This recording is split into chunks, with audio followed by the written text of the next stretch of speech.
Bonjour, nous sommes le jeudi 28 septembre 2023. En tout cas, tout ce que je peux vous dire, c'est que la météo est très très bonne. J'ai jamais vu une météo comme ça, je veux dire, en fin septembre. Il y a de la chaleur, on se croit un petit peu encore en été. Mais tant mieux, tant qu'on sait encore profiter de ce bon temps. Euh, Cet automne, ce début d'automne ressemble à un été. Mais, euh, quoi de mieux que ça?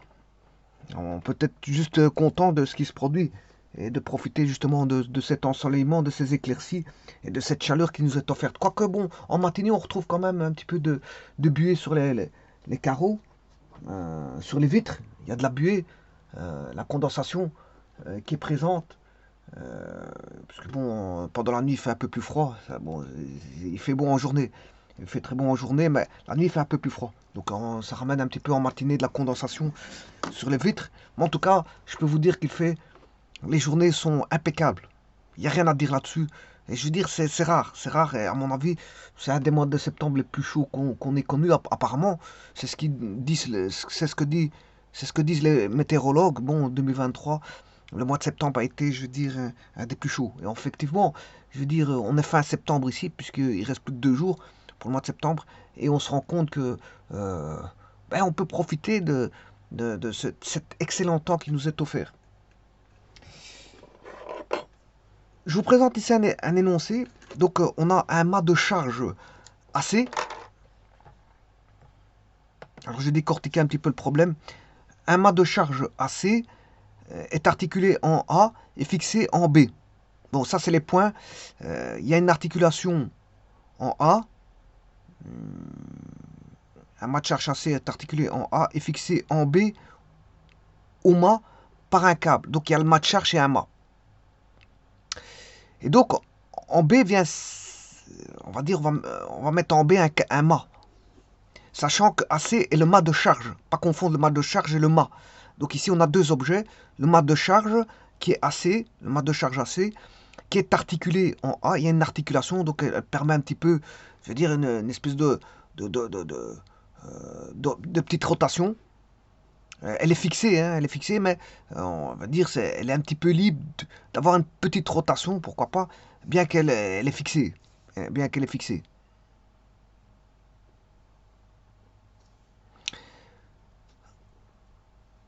Et fixé en B. Là, en B, on a fixé au mât un câble. Là, on a mis un câble formant un angle de 75 degrés par rapport à la verticale. Bon, ça, à mon avis, c'est la première partie de ce qu'il faut faire. Voilà. Le mât des charges est à 60 degrés par rapport à l'horizontale. Bon, on sait bien ça, bon. On va le décortiquer aussi. Ça fait partie de la deuxième partie. Le câble est le câble fixé en B. On sait où est-ce qu'il est fixé le câble. Il est en B, à 3 mètres du point A, sur le mât de charge. Bon, on sait bien où est-ce qu'il est le câble, où est la fixation du câble, à sa position de la fixation du câble. Le mât de charge est de 4 mètres, ça c'est la grandeur du mât de charge. En l'extrémité du mât de charge s'applique une force verticale de sens dirigé vers le bas de 5 newtons. Voilà, on sait bien qu'il y a une charge. Et on demande de déterminer tous les efforts mis en présence.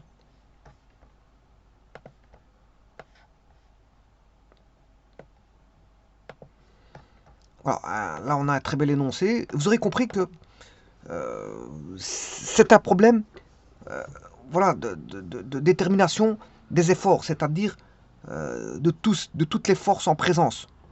Les efforts, c'est toutes les forces en présence. Aussi bien les charges. Alors, on a un câble. Alors, quand on vous dit directement câble, pensez à tension du câble. Dans tous les câbles, il y a une tension. Donc, il y aura une tension du câble. Il y aura une tension sur le câble.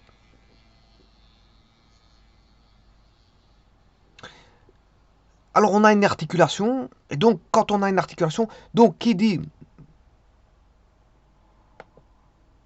câble ou fil, hein. Ici c'est des câbles, des gros câbles, parce qu'on prend des grosses charges. Alors je vous rappelle que 500 newtons c'est environ 500 kilos. Donc on va prendre une charge de 500 kilos, c'est une espèce de grue on va dire, hein. C'est une espèce de grue. Alors quand on vous dit... Bon, la charge, c'est la charge. Hein. La charge, c'est ce qu'on va prendre. Donc, le mât de charge, il doit servir à quelque chose. Il doit servir en tant que prise de charge, mais de grosses charges. Puisque 5000 newtons, ça fait environ 500 kg. 500 kg. Donc c'est une espèce, on va dire, c'est comme une grue. C'est comme une grue. Et donc ça, c'est la force F, qui est dirigée, bien sûr, vers le bas, sens vers le bas, direction verticale par rapport enfin, oui, verticale par rapport au sol horizontal. Alors si je considère le sol horizontal, la force ici est verticale et son intensité est connue. Donc, est-ce qu'on connaît tout de la force F? Ben oui, on connaît tout.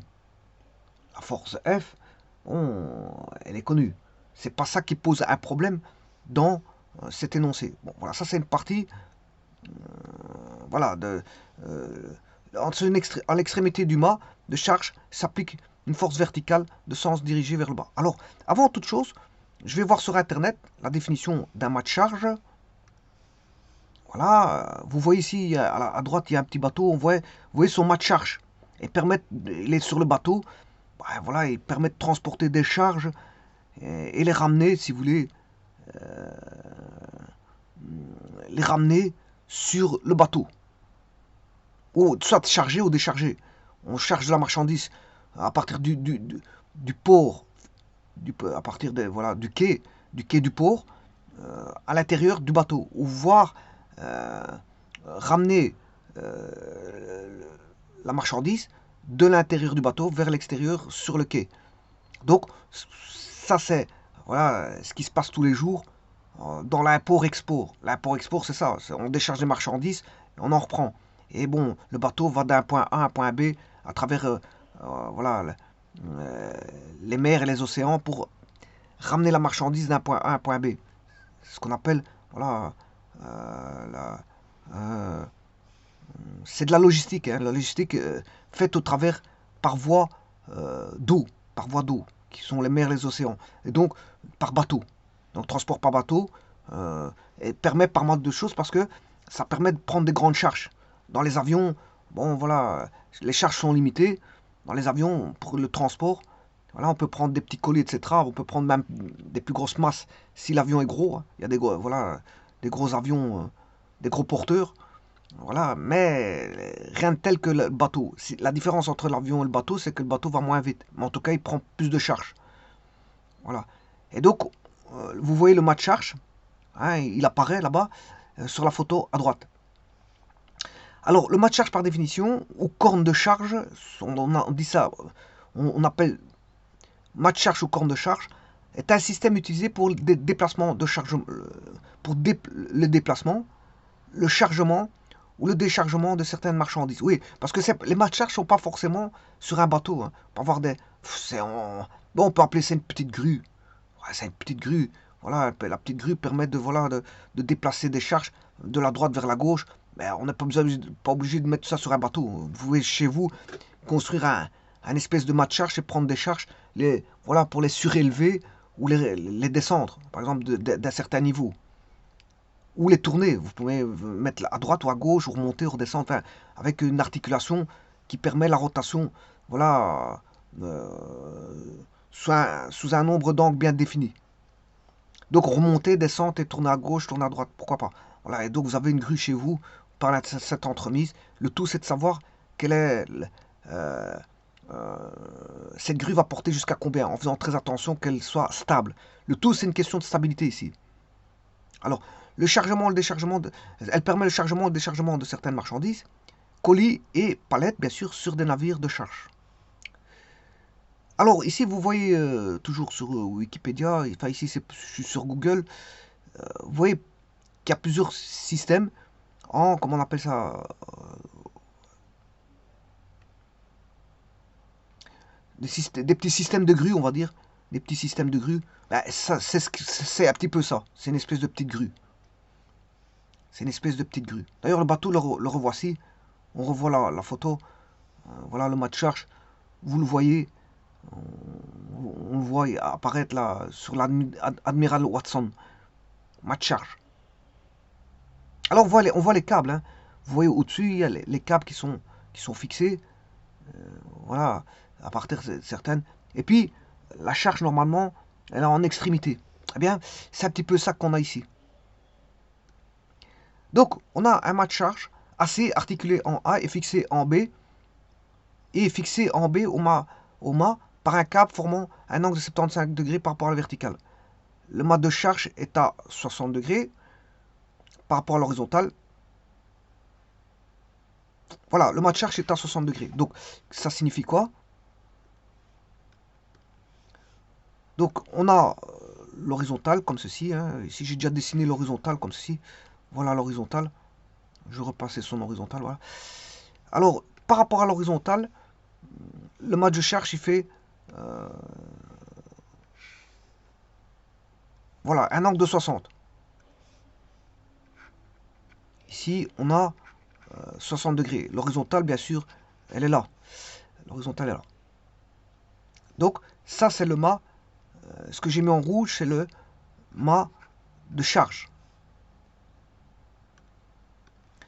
Alors, un mât de charge AC est articulé en A. Donc, son articulation est en A. L'articulation est ici, A.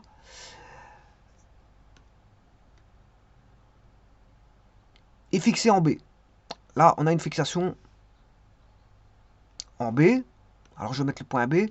Où est le câble fixé en B à 3 mètres du point A sur le mât de charge. Donc, je vais chercher par rapport au point A, qui est l'origine, 3 mètres. Je considère, bon, je ne sais pas si 3 mètres ici, on va mettre 3 mètres ici. Voilà. À 3 mètres de A, on a le point B. Alors, le mât de charge est de 4 mètres. Il fait 4 mètres. Ça veut dire que, bon, s'il fait 4 mètres et que de A à B, on a 3 mètres, ben, ça veut dire que de B à C, parce que c'est le mât, je vous rappelle que c'est un mât de charge AC, le mât de charge AC, voilà, ben, là, il ne reste plus que 1 mètre. Et donc le total fait bien 4 mètres. Il fait bien 4 mètres. Voilà. Alors maintenant, revenons à la fixation. La fixation est fixée en B au mât par un câble formant un angle de 75 degrés par rapport à la verticale. Donc, c'est-à-dire que je dois aller chercher la verticale. Ça, c'est la verticale. Donc, je vais appeler V pour verticale. Sachant que là, c'est l'horizontale. Eh bien, on a un angle de 75 degrés. Donc, il faut que je puisse mettre un angle de 75 degrés.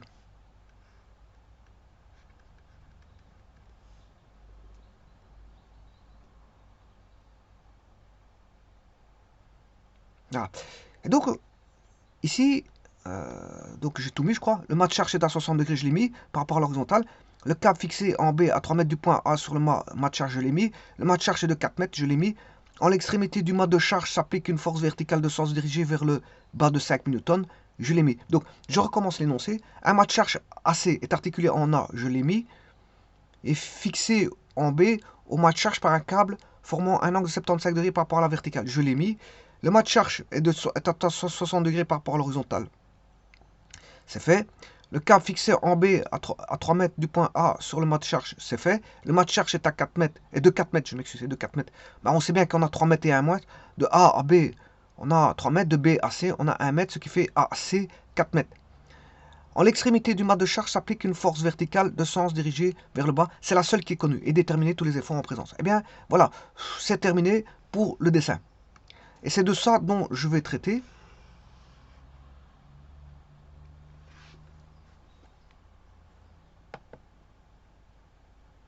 je vais recopier et le traiter ailleurs.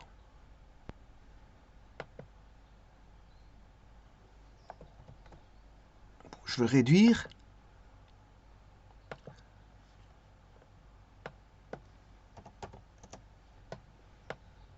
Alors, la première chose à faire, c'est, on demande justement de rechercher les efforts. Quels sont les efforts qu'on a? Eh bien,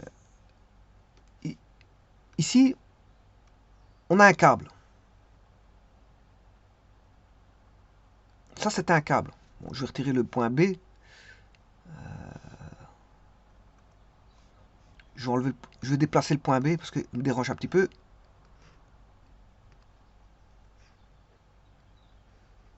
Je vais replacer ici. Voilà, le point B. N'oublie pas qu'il est à 3 mètres de A. Voilà, ça, c'est le point B. Bon, je sais ce que je vais faire. Pour éviter de faire des flèches à tout azimut. Le 3 mètres, je l'ai. Donc, je vais replacer dans son contexte les points. Donc, je vais remettre les points. Là, je vais mettre le point A.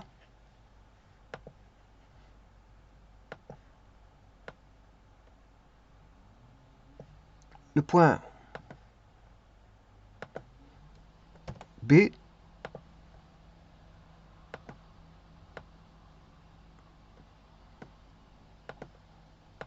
Le point C. Voilà. On a le point A, point B. A, point B, point C. Alors, maintenant, ce qu'il faut faire, c'est déterminer tous les efforts en présence. Les efforts, j'en ai déjà un, qui est connu, complètement. C'est la charge. Alors, je vais le déplacer sur C. Je vais mettre sur la charge sur C. Bon, normalement, je vais mettre une échelle. Hein. Je le ferai à la fin sur GeoGebra. Je mettrai tout à l'échelle sur GeoGebra à la fin. Donc, dans un premier temps, ici, bon, je n'ai pas d'échelle hein, parce que bon, je dois faire tous les calculs. Voilà, donc, dans un premier temps, je n'ai pas d'échelle parce que quand vous mettez des forces, il faut toujours établir toutes les forces par rapport à une échelle donnée. Mais de toute façon, ici, on sait bien que F est là et que la norme de F vaut 5000 newtons. C'est la seule chose qu'on sait. Alors, ici, bien sûr, on a un câble. Alors, je vous ai dit que le câble, il est tissé. Voilà le câble où il est. Et donc, qui dit câble, dit tension. On a une tension ici. Et une tension ici. Alors, c'est l'action égale la réaction. Hein. Vous aurez compris que c'est l'action égale la réaction. Voilà, c'est l'action égale la réaction. Maintenant, autre force. Là, bon, ici, c'est un point de fixation. Donc, où est fixé un câble. Alors, quand vous entendez le mot câble, d'office, il y aura des tensions sur le câble. D'office, hein. Donc, partout où il y aura des câbles, il y aura des tensions. Donc, pensez directement quand vous entendez câble, d'office tension. Alors, là, on a une articulation. Alors, qui dit articulation, dit d'office réaction. Voilà, on a une réaction qui va se faire sur l'articulation. Bon, on ne connaît pas la direction ni le sens. Hein. Donc, je vais la fixer un peu n'importe comment. C'est justement, il faut déterminer ses forces. Bien sûr, on a une réaction voilà, de l'articulation sur le câble, enfin sur le mât de charge. On a une réaction de l'articulation sur le mât de charge, mais on a une contre-réaction, bien sûr, du mât de charge sur la réaction, sur l'articulation. Et bon, là-dessus, vous aurez compris que on a un problème. Enfin, il faut établir des équations basées sur les équilibres. Donc, ici, ce n'est rien d'autre qu'un équilibre. Quel type d'équilibre? On aura un équilibre en translation et un équilibre en rotation. Alors pour écrire des équations d'équilibre, que ce soit de translation ou de rotation, il faut toujours mettre un système d'axe. Et il faut l'utiliser, faut le prendre le plus judicieusement possible. Alors pour l'équilibre en translation, j'ai besoin d'un axe. Qui est un axe, voilà, Y. Bon, j'aurais dû pas le mettre en...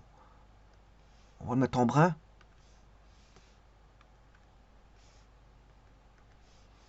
On a besoin d'un axe, un système, un référentiel.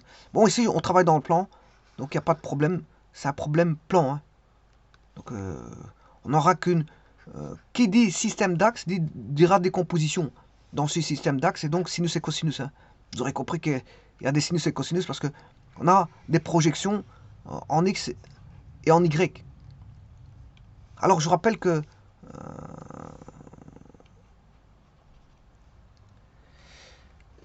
alors, là, on a X, et là, il faudra faire toutes les projections sur X et Y de toutes les forces. Alors ça, c'est pour l'équilibre de translation. L'équilibre, pour pas que ça bouge. L'équilibre de translation, c'est pour pas que ça bouge horizontalement ou verticalement. Voilà. Et l'équilibre de rotation, ben, c'est pour pas que ça tourne. Mais l'équilibre de rotation, vous avez besoin d'un sens de rotation marqué par un sens. Alors, conventionnellement, ici, je prends le sens positif de rotation dans ce sens-ci. Petit instant.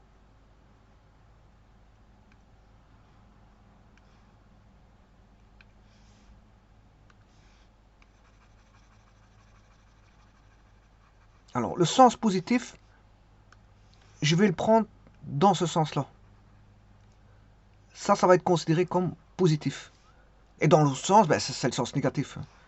Donc, tourner dans le sens antihorlogique ou dans le sens contraire des aiguilles d'une montre, eh bien, ce sera le sens positif. Et tourner dans le sens des aiguilles d'une montre, le sens horlogique sera le sens négatif. Et l'articulation pourra tourner, on pourra avoir une rotation vers la droite ou vers la gauche. Mais ici, on maintient un équilibre. Donc il ne faut pas que ça bouge, justement. Il ne faut pas qu'on ait un équilibre. Il faut qu'on ait un équilibre de rotation. Donc il faut que ça puisse ne pas tourner. Bien que tout bouge dans un aimant, en vérité, tout bouge. Hein. Bon, quand il y a du vent, il y a la force du vent qui fait que tout bouge. Bon, parfois ça peut un petit peu se tordre. Il y aura de la torsion. Il y aura des espèces de petites rotations, des petites torsions, des par-ci par-là. La structure, c'est normal, elle subit un phénomène extérieur. Phénomène extérieur. Des charges qui sont prises en compte, qui vont venir tordre. Voilà, mais ça, je ne suis pas à la résistance des matériaux ici. Je vais étudier un équilibre qui va faire en sorte qu'on ait un équilibre de translation, ça ne bouge pas. Bien que c'est pas tout à fait vrai, parce que ça bouge toujours, hein, et ça bougera toujours. Hein, parce que bon, voilà, c'est comme ça. Il y a toujours des charges en mouvement qui vont mettre voilà, le système. Ah oui, ça c'est le système. Hein. C'est mon système qui va mettre le système en branle. Le système sera en branle quand, bien sûr, il y aura des forces qui seront mises en présence. Mais ici, je vais faire en sorte que tout soit à l'équilibre. Donc, j'ai fixé mon repère. Je connais mon système d'études. Donc, ça veut dire que si mon système d'études, c'est le mât de charge, avec le câble,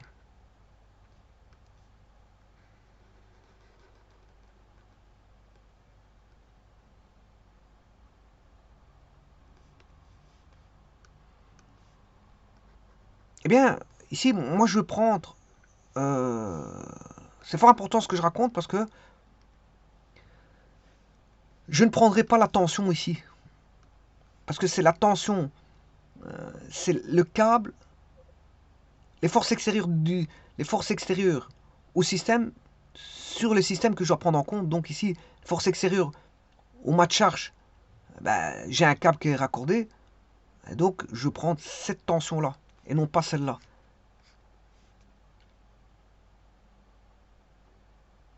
Voilà, et nous, on a toutes les forces ici.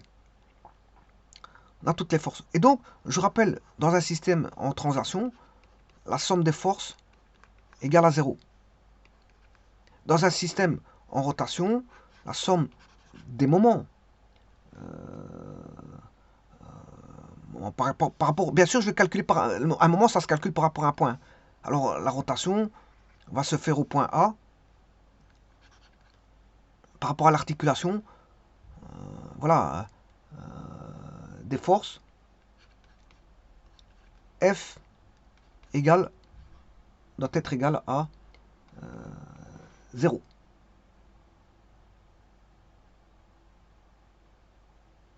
Alors, je rappelle que un moment, c'est une force fois un bras de levier. C'est une force fois un bras de levier.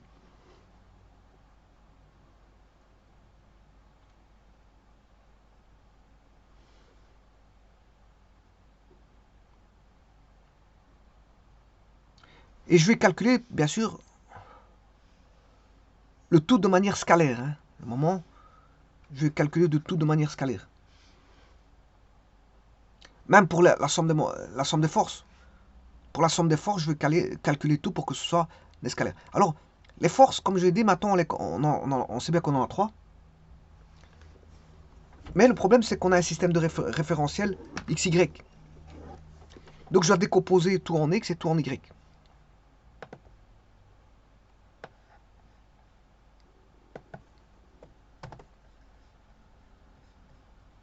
Donc, les forces, maintenant, on sait bien quelles sont les forces qui vont agir. Maintenant, il suffit de mettre les équations. Et ça, c'est l'aspect mathématique des choses. D'abord, l'aspect mathématique vectoriel, bien sûr, parce que c'est du vectoriel. Parce qu'on a affaire à des forces qui sont des vecteurs. Et la somme des forces égale à 0, c'est de dire que T plus R plus F égale 0. Mais ceci, c'est dans un repère. R. Je l'appelais R. Repère R. Donc, pour avoir les valeurs scalaires, connaissant les valeurs scalaires, je peux trouver la valeur vectorielle. Hein. Comment je trouve la composante en X, composante en Y, et puis je reforme, je connais les angles, et je vais rechercher, voilà, le vecteur. Je peux déterminer le vecteur. Hein. Une fois que j'ai les valeurs scalaires, je peux déterminer le vecteur. Mais il faut connaître pour ça les valeurs scalaires et l'angle. Donc, ici, j'écrirai suivant l'axe AX, parce que l'origine c'est A. Voilà, l'origine c'est A. Alors on va mettre par rapport à O. O égale A. O égale A, le point O égale A. Je vais fixer sur l'origine du repère, XY. Et là, je peux écrire mes équations. Alors, suivant OX et suivant OY. Bon, attention que j'évalue somme des forces égale à 0. Donc c'est l'équilibre en translation. Alors, avant toute chose, je vous rappelle que si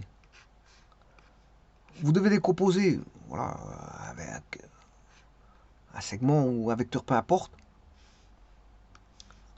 si l'angle est ici, connaissant bien sûr la valeur, sa valeur du point O au point A, par rapport à un angle ici, alpha, ça, si vous faites ça, vous aurez la composante en Y, la mesure en Y, mais ce sera le sinus. Alors vous retenez, quand l'angle est là, attention, quand l'angle est là, pas là, parce que c'est pas la même chose, quand l'angle est là, ben vous retenez que c'est sinus. Alors sinus, il y a un I. Donc ce sera YI. Vous retenez YI. Quand l'angle est là, attention. Donc d'office, sur X, ce sera le cosinus. Donc cosinus sur X et sinus sur Y. Alors, vous retenez I. Dans sinus, il y a un I. C'est une manière mnémotechnique de retenir. Hein. Sinus c'est I, donc c'est sur Y. Quand l'angle est là-bas, parce que sinon, si vous avez le complémentaire, ben, le sinus devient cosinus et le cosinus devient sinus. Ça, c'est normal. C'est la trigonométrie qui dit ça. Bon, mais pour l'instant, moi, j'ai un angle de 60 ici.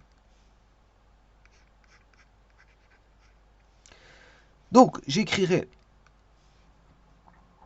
que la tension va se décomposer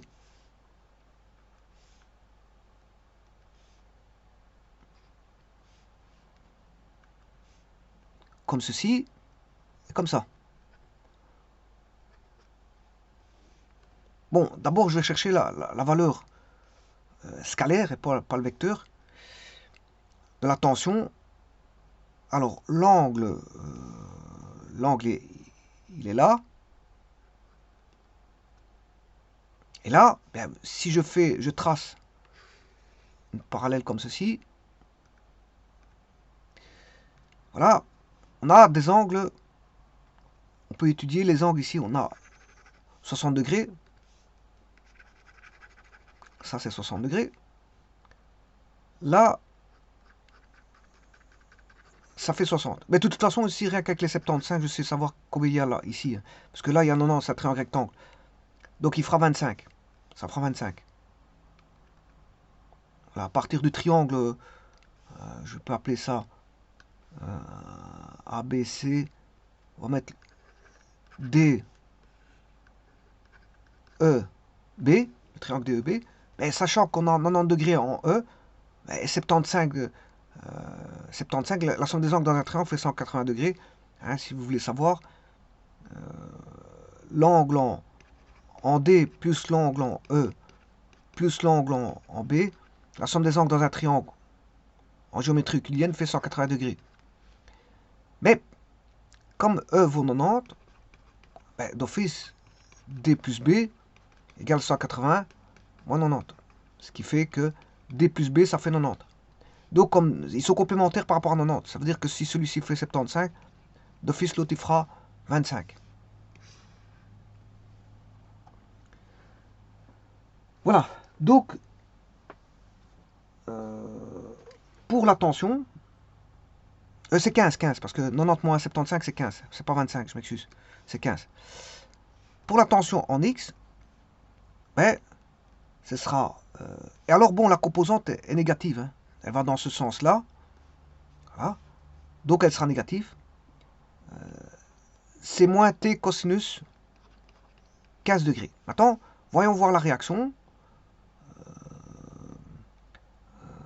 La réaction, on n'en connaît rien. On n'en connaît rien du tout. Si ce n'est que je peux l'appeler tout simplement, ça va être une composante en X. Je ne connais rien de la réaction. C'est Rx. Voilà. La force, suivant X, ben, on a une force verticale. Voilà, donc suivant X, ça fait 0.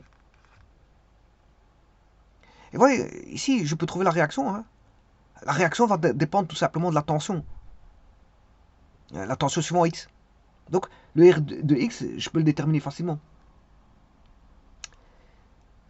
Alors, maintenant, pour la composante en Y de la tension, c'était... vous voyez que la tension va intervenir, tout va intervenir, T, R et F vont intervenir en translation. Hein. On a un équilibre de translation. Alors, pour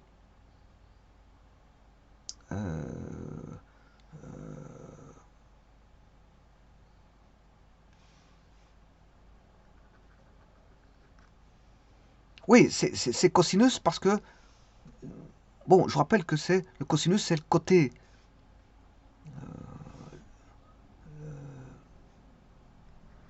ici, c'est le cosinus parce que je prends sur x. Comme je vous ai dit, je prends sur x. Et l'autre, sur y, ce sera le sinus. Donc, ce sera sinus de 15. Plus la réaction en y, mais je ne la connais pas. Donc, je l'appelle RY. Et cette fois-ci, la force, là, en Y, F, c'est 5000. Mais attention qu'il est dirigé vers le bas, en sens contraire de l'axe des Y. Donc c'est moins 5000 égale 0. Et là, on a fait un excellent travail parce que le Rx, je peux le trouver facilement.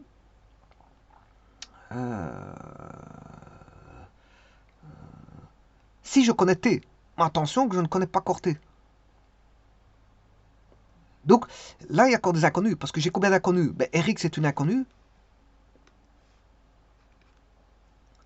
La tension est une inconnue. Ry est une inconnue. Et la tension ici est un inconnu. Donc avec ça, mais j'ai déjà mes équations, j'ai déjà des relations qui sont établies. Maintenant, je vais aller chercher justement, c'est l'équation de rotation des moments qui va faire en sorte que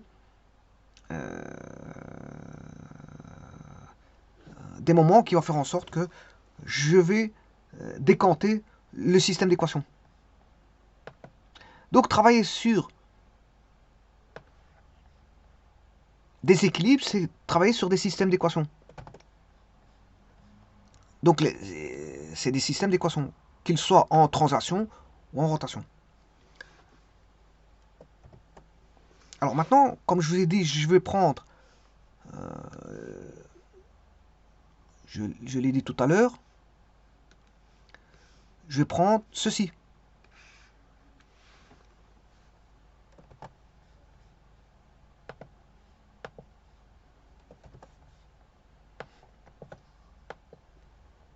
Pour calculer les moments.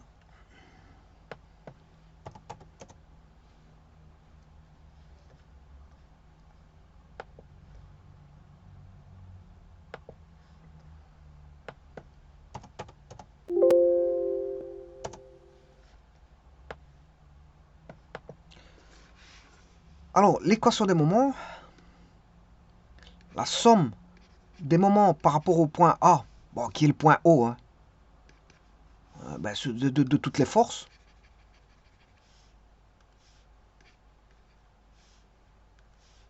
la somme des moments des forces pris une à une, doit être égale 0. Ça veut dire qu'on a un équilibre de rotation.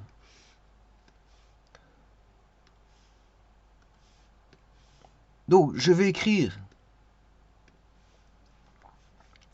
l'équilibre de rotation. Alors, la rotation la plus... Celle qui est intéressante ici, c'est on va éliminer le R, parce que la distance, R est sur O. Ouais, attention que c'est la même chose que d'écrire somme des moments par rapport au point O. C'est la même chose, hein, parce que A égale O. A égale O. Donc, c'est la même chose que d'écrire ceci.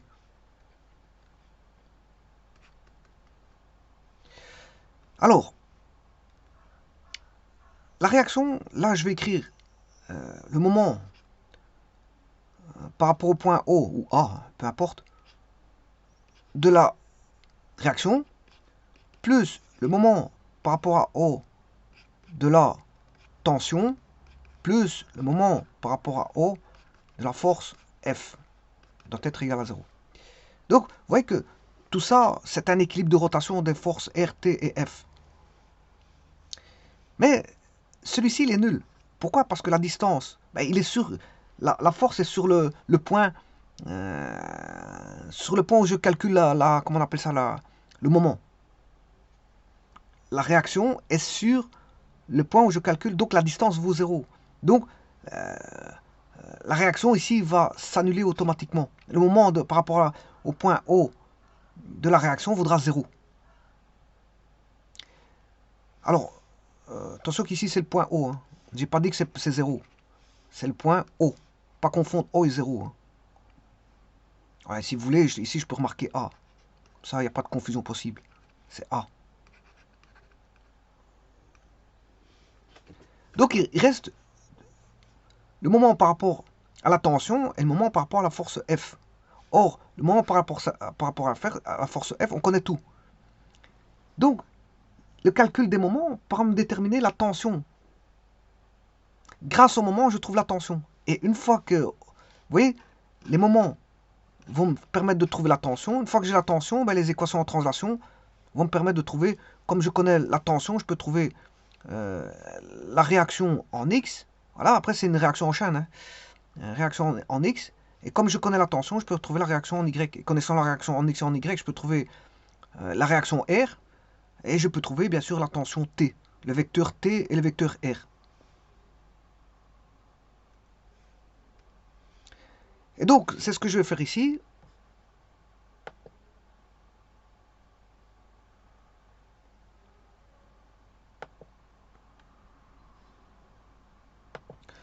Le moment par rapport à de la tension,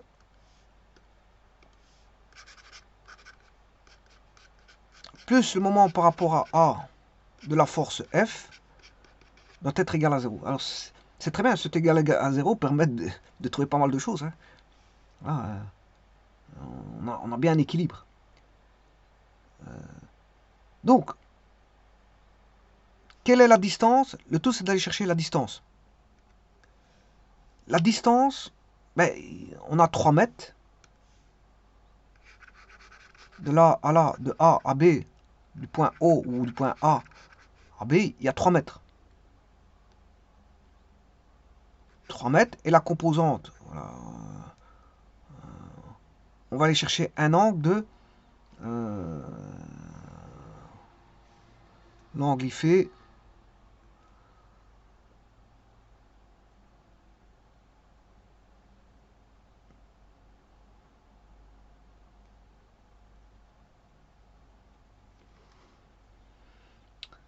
Euh,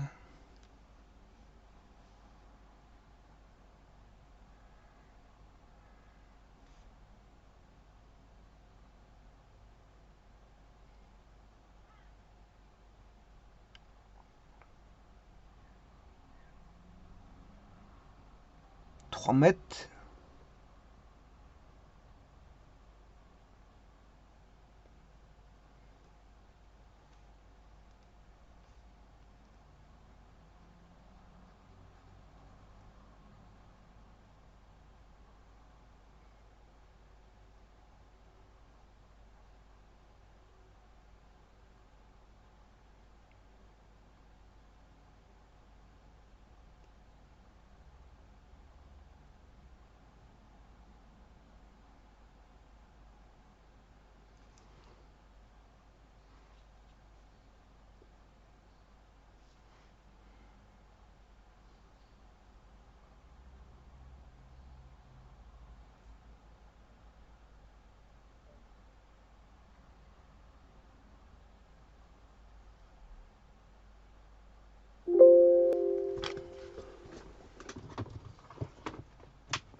Petite machine à calculer.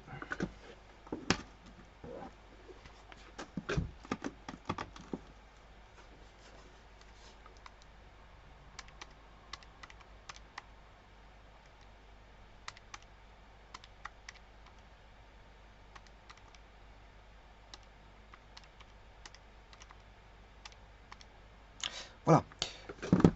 Donc ici, les angles. Ici, il y a 60 degrés. Il y a 60 degrés. Ce qui veut dire que là, il y a 30 degrés. Là, on sait bien qu'il y a 75 degrés. Donc cet angle ici fait 75 degrés. L'angle là fait 75. Alors je répète. Ici, il y a 75 degrés. Là, on a 60.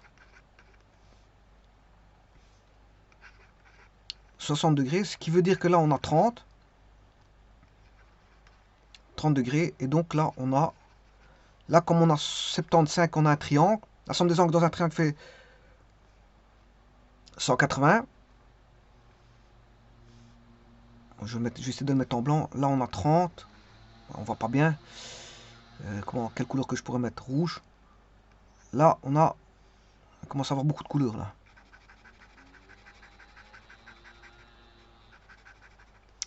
Je vais remettre 30 degrés.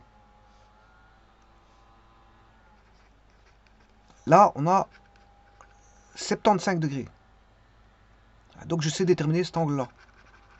Cet angle-là, il fait 75.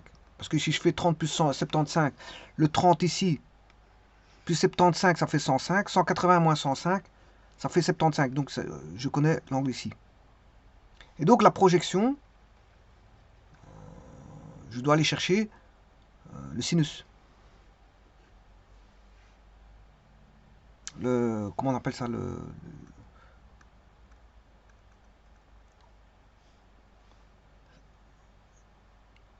c'est le bras de levier fois la force. Et l'angle fait 75 degrés. Donc c'est le sinus de 75.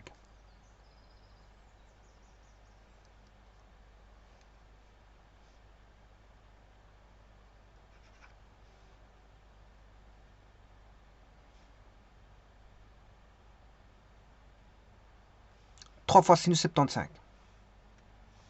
Donc là, j'écrirai 3 fois sinus de 75 degrés.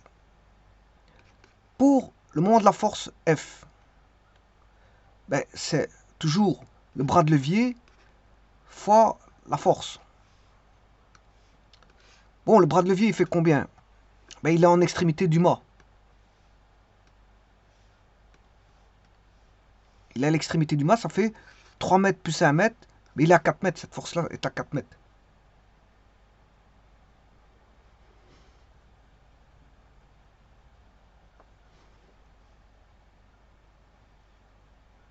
Alors, il est à 4 mètres, donc le bras de levier, je le détermine, 4 mètres.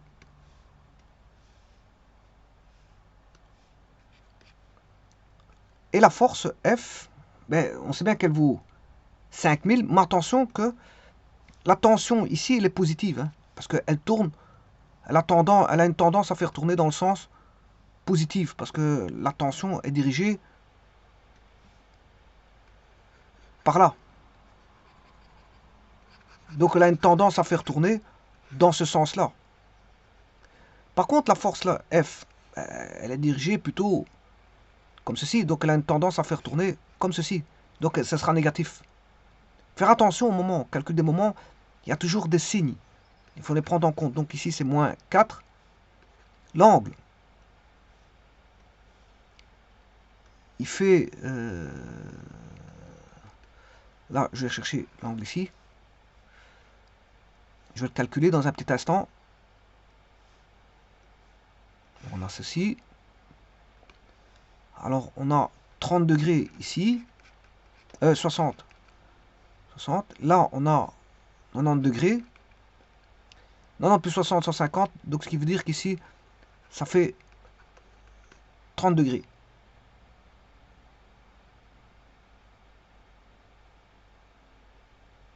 Et donc ça fait sinus de 30.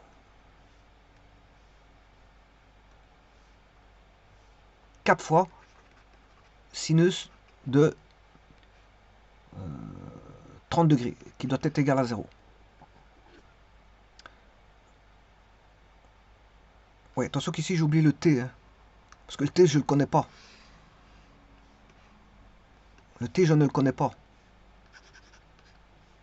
C'est justement grâce à cette équation que je vais déterminer le T. Alors le T maintenant, il suffit de le résoudre. Que vaut le T? Il vaut 4. J'ai oublié aussi dans la force les 5000. J'ai oublié les 5000. L'intensité c'est 5000, voilà, égale 0. J'avais oublié les intensités de T et de F. Donc là, ça fait 4 fois 5000 sinus de 30 sur 3 fois sinus de 75. Bon, on va calculer ça. Bon, la réponse est en newton. Hein. Voilà. 5000 fois 4 fois sinus de 30 J'ai déjà 10 000. Je vais noter 10 000 divisé par 3 divisé par sinus de 75. J'ai 3450,920,601. 92 900. Si vous voulez, j'ai 3. Bon, je vais le mettre le tout. Et puis je vais le couper. Je vais travailler au centième. 3450, 92 0 601 newtons. Bon, bien sûr, vous aurez compris que ça fait environ 3450,92 newtons. Je travaille au centième. Voilà. Et maintenant, grâce à l'équation des moments, j'ai trouvé, si vous voulez, la valeur de l'intensité de la tension. L'intensité de la tension est déterminée. Elle est déterminée. Mais attention que c'est l'intensité, hein, c'est pas encore le vecteur.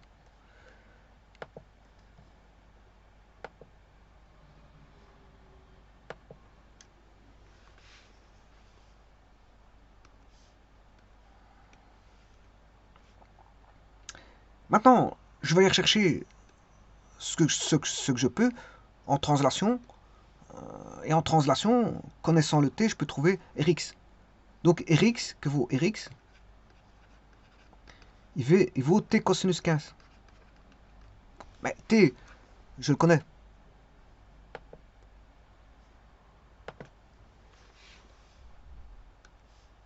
T, je viens de le calculer à l'instant. J'avais dit qu'il valait 3450,92 newtons. Alors le Rx, il vaut t cosinus 15.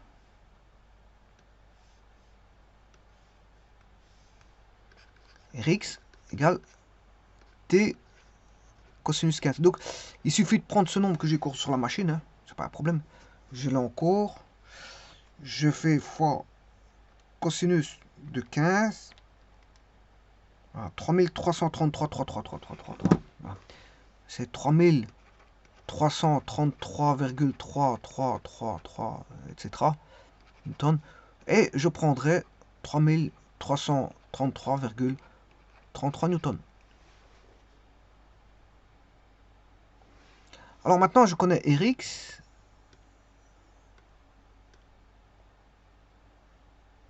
Et je vais aller chercher Ry. Ry, c'est égal à 5000 moins t sinus 15. 5000 moins t sinus 15. Y égale 5000 moins t sinus 15. Bon, je vais revenir en arrière parce qu'à mon avis, j'ai sur ma machine. Non. Bon, je vais recalculer, c'est pas un problème. Je vais travailler avec 3450,92, c'est plus facile. 5000 moins 3450,92 fois le sinus de 15.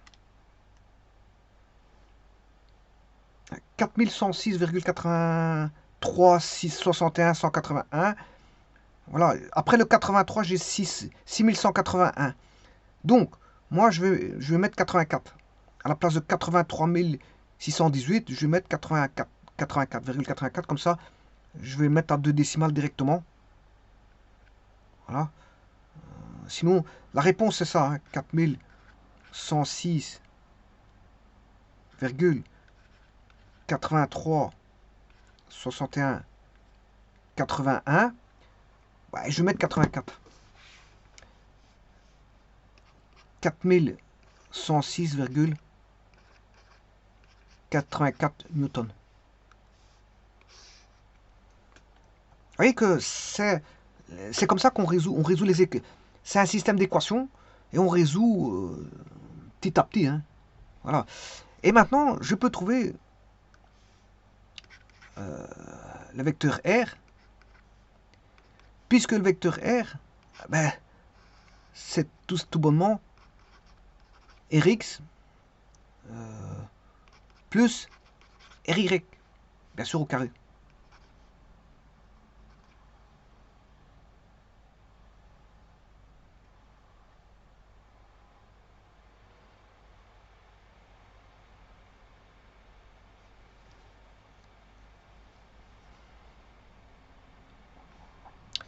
Et donc, je peux trouver le vecteur R. Rx, il fait, je vais mettre déjà celui-ci au carré, plus 3333.3333 au carré. Voilà. Racine carrée. 5200.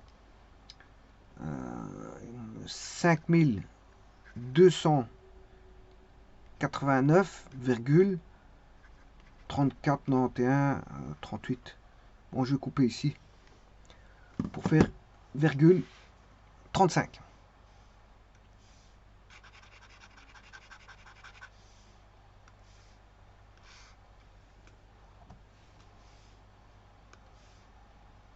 Attention que c'est le module, là, ça. C'est le module vecteur. Voilà. Alors, pour trouver l'angle, comme ça, je peux avoir Rx et Ry.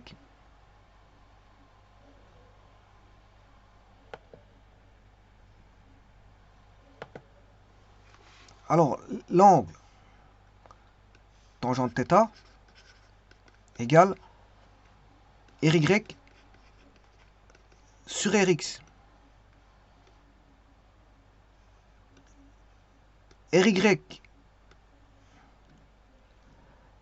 c'est 4106,84. Ry est 4106,84 newtons. Et Rx fait 3333 newtons. 3333,33 newtons. Voilà. Et si je fais le rapport, et je vais rechercher l'arctangente. Je vais rechercher l'arctangente de ceci. Donc c'est arctangente de ceci. Pour trouver l'angle.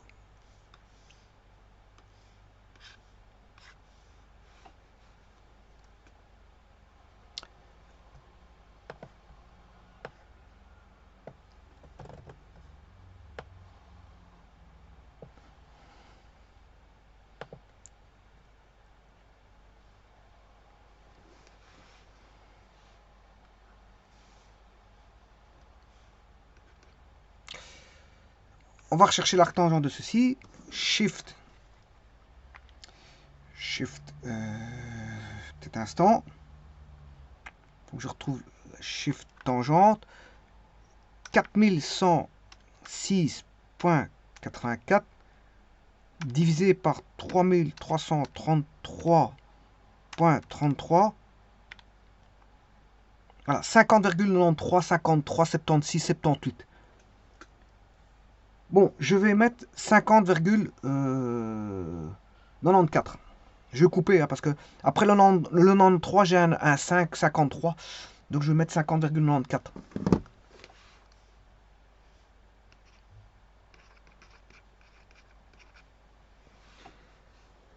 Et voilà. Donc maintenant, je peux trouver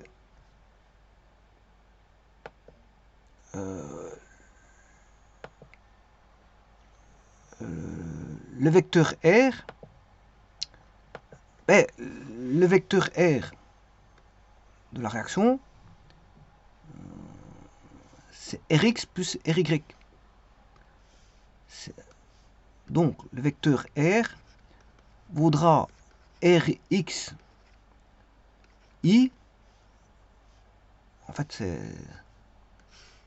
Si je veux écrire correctement, le vecteur R, c'est Rx plus Ry. C'est Rx fois I plus Ry fois J.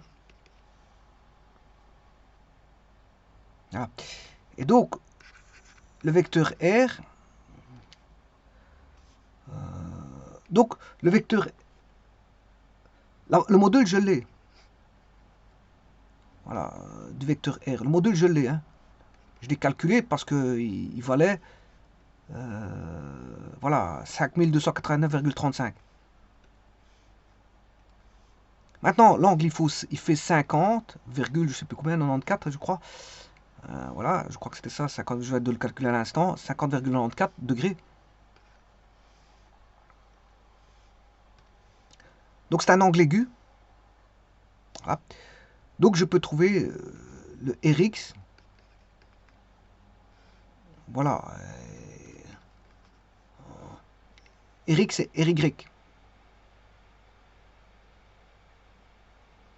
Alors le Rx, je l'ai. Hein. 3333.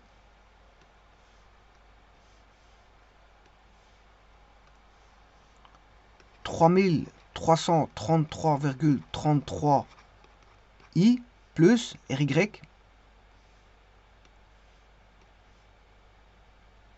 4106,84. 4106,84 J.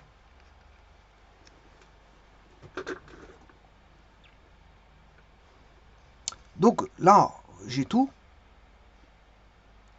J'ai le vecteur. Attends, je peux parler en termes de vecteur. Le vecteur R. Voilà, ça fait Rx plus Ry. Rx plus Ry avec un angle de 50,94 pour θ, ici. Ah, je pourrais faire un meilleur dessin. Meilleures écritures. On va effacer ça. Ensuite, je vais faire... Bon, je devrais le mettre à l'échelle, mais ici, bon, je ne fais pas l'échelle. Là, on a 4000, 3000 et 4000. Voilà. En gros, c'est ça que vous avez. Hein. Bon, je devrais faire ça à l'échelle, mais je ne le fais pas. Rx et Ry, θ égale 50,94 degrés. Et on a le vecteur R. Et donc, j'ai déterminé la réaction en l'articulation A. En l'articulation A, tout est déterminé. Donc maintenant, tout est connu. Parce que au départ, j'avais commencé avec voilà, des inconnus. Je ne connaissais pas la réaction. Hein. Je l'ai fixé un peu n'importe comment, la réaction. Voilà. Le R ici, je l'appelais tout simplement Rx et Ry. Je l'appelais R. Maintenant, la réaction est connue.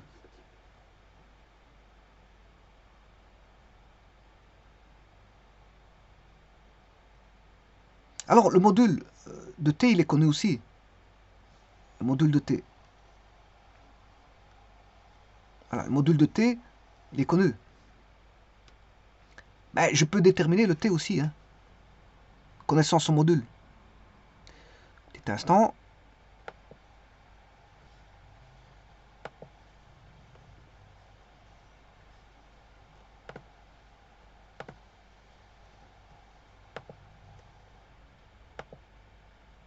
La tension, elle vaut 3490,92.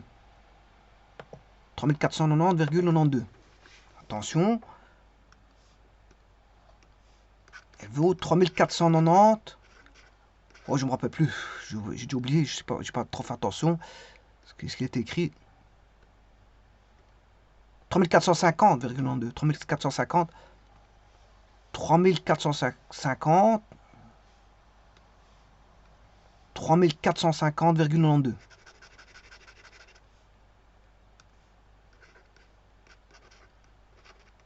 Oui, mais on sait bien que elle est composée d'une composante Tx et Ty. Donc, on a T, c'est un peu la même chose que tout à l'heure, Txi plus Tyj.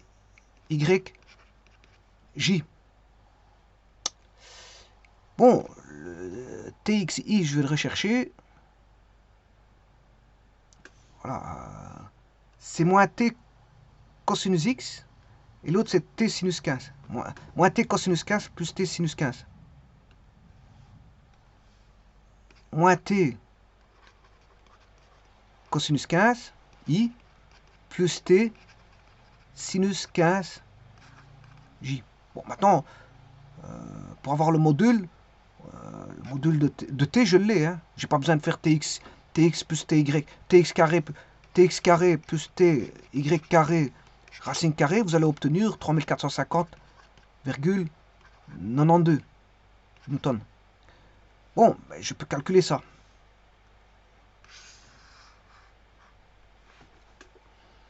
Bon, mais ça, vous êtes capable aussi bien de le faire que moi. Vous tapez à la machine hein, pour calculer ça. En fait, le t, vous le connaissez.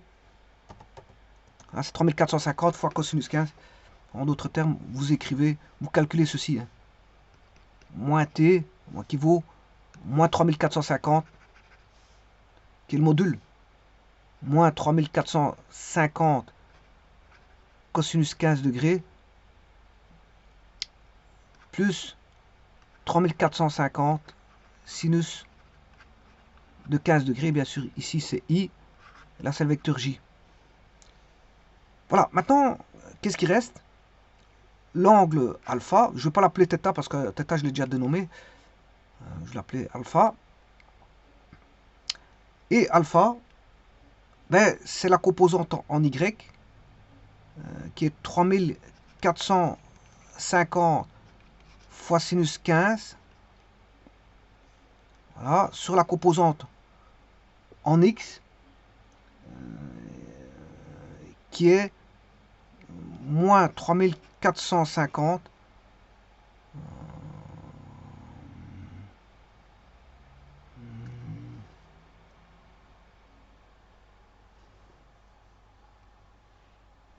cosinus de 15.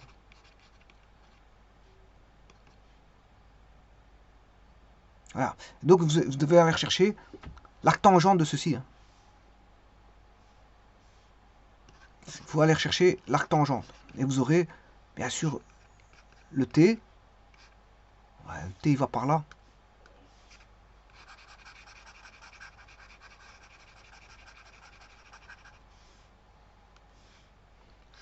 Le t, il va par là. On aura tx et ty. Et vous aurez l'angle ici.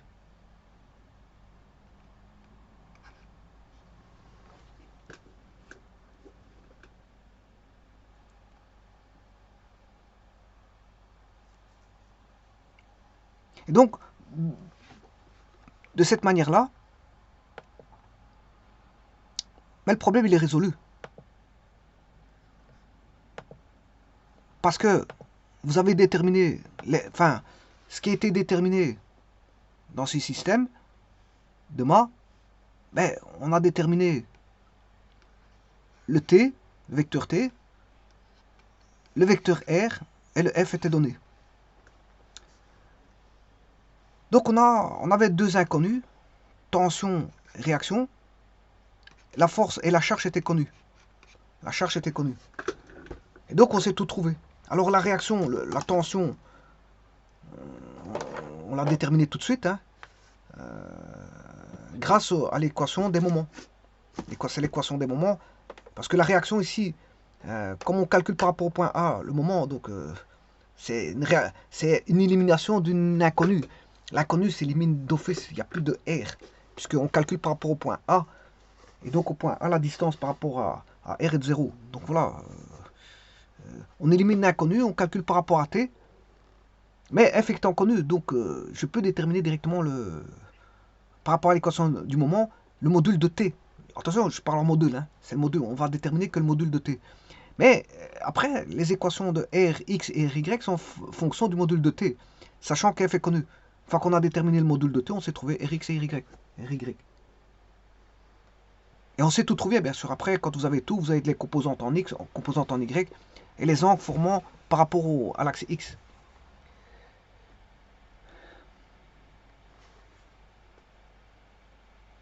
Je vous remercie.